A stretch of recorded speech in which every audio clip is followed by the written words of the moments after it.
You've probably heard a ton about manifesting your desires, right? Like it's just about wishing really, really hard for something. But what if the real secret isn't about wishing at all?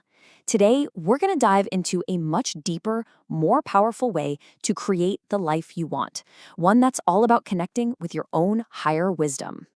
Think about it for a second. Has this ever happened to you? You work so hard for something, that promotion, buying that thing, getting into that relationship, and you get it. But then, after the initial excitement wears off, there's this weird, hollow feeling. That feeling is super common, and it's a huge clue that there's a disconnect between what our ego thinks we want and what our soul actually needs. So where does that disconnect come from? Well, it turns out we can create our reality from two very different places, our ego or our inner wisdom. And, just understanding the difference between these two is the key to flipping your entire approach, from frantically chasing after things to effortlessly attracting what's meant for you. And here you can see the two paths laid out side by side. On one side, you have chasing desires. This is that hustle culture, right? It's driven by ego, by fear, by that little voice saying, I need this to be happy. And it almost always feels like an uphill battle. But then look at the other side, attracting alignment.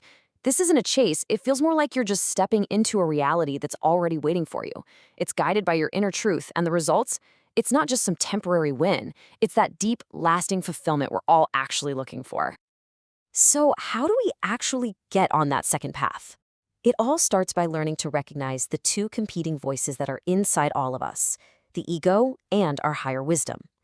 Honestly, learning to tell them apart might be the single most important skill for living a truly fulfilling life. Just look at the difference in the language here. The ego demands. It says, I must have this. I need this to prove myself. It's a voice that's full of pressure, comparison, and a whole lot of fear. But higher wisdom, it just asks questions. What aligns with my growth? What's going to lead me to peace? It's not a command. It's a gentle, curious exploration. One energy tightens you up, the other one opens you up. So what exactly is this higher wisdom, anyway? The best way to think about it is like your own internal North Star. It's that quiet, deep down intelligence that's always there, underneath all the chaos of your daily thoughts. It doesn't care about what other people are doing. It doesn't get distracted by the ego's latest whim. It's the part of you that is always, always known your true purpose. So how do you actually recognize this voice? Well, it doesn't shout, it kind of whispers. It's that gentle but really powerful gut feeling you get when you're finally still for a moment. It's that flash of clarity that doesn't need a spreadsheet to back it up, because on a soul level, you just know it's true. Okay, so knowing what it is, that's one thing. But how do we actually access it? How do we tune out all that noise from the ego and start listening to this inner guidance? Well, the path forward really involves three essential keys. The path itself is surprisingly simple, though I'm not going to say it's always easy. It's basically a three-step process. First, we have to find some silence. Then we need to check our intentions. And finally, we learn how to use our emotions as a guide. So let's start with that first one. Step one is all about creating space. I mean, you can't hear a whisper in the middle of a rock concert, right? Our minds are often just like that concert, loud, chaotic, just full of noise. Finding silence, whether it's through meditation or a walk in the woods, or even just 5 minutes of deep breathing, it isn't about emptying your mind. It's about creating enough spaciousness for that quiet, wise voice to finally be heard. Step two is like this amazing filter for your goals. Before you go after anything, just pause and ask yourself this one simple question. Is this desire coming from a place of love or a place of fear? Am I doing this for expansion and joy, or am I doing it to quiet some fear that I'm not good enough? Your honest answer to that question will cut right through all the ego's justifications and show you what's really driving you. And finally, step three is learning to use your built-in guidance system, your emotions. Seriously, think of feelings like peace, inspiration, and joy as your compass needle pointing directly north. It means you're on the right path. But feelings like anxiety, resistance, and doubt, that's the needle spinning like crazy, telling you you're off course. Your feelings aren't random. They are your most reliable guide. Now, all this inner work is fantastic, but how does it actually show up in the real world? This is where alignment changes everything, not just how you feel, but how you act and what you're able to create. This is basically the difference between swimming against the current and just floating with it. Forced action is that exhausting struggle. It's driven by all the shoulds and fears. It feels like you're pushing a giant boulder uphill. But inspired action, that feels natural. It feels light, almost effortless. It's when you're in that state of flow and things just seem to work out and synchronicities pop up everywhere. A massive part of this whole thing is trusting in divine timing. You see, the ego is super impatient. It wants results yesterday. But your higher wisdom, your soul, it understands that there's a right time for everything.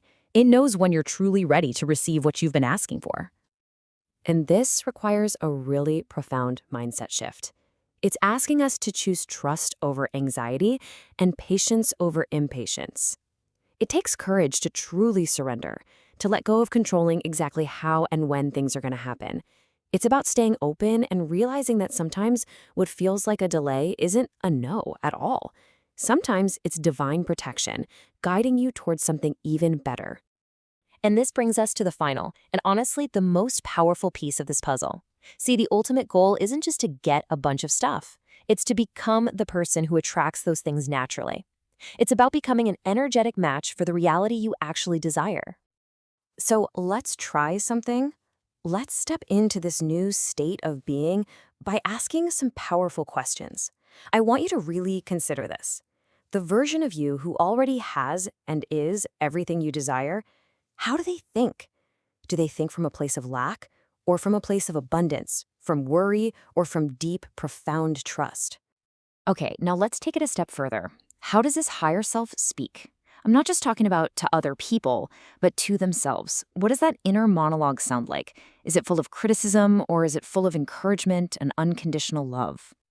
And finally, the big one. How does this person behave? What are their daily habits and rituals? See, when you begin to consciously think, speak, and act as if you are already this person, something incredible happens. Your entire energetic frequency starts to shift to match your desires. And that is the ultimate secret.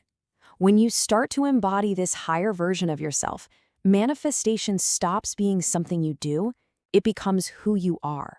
You stop chasing things on the outside because you're attracting them from the inside. You literally become a magnet for your desires simply by being in alignment.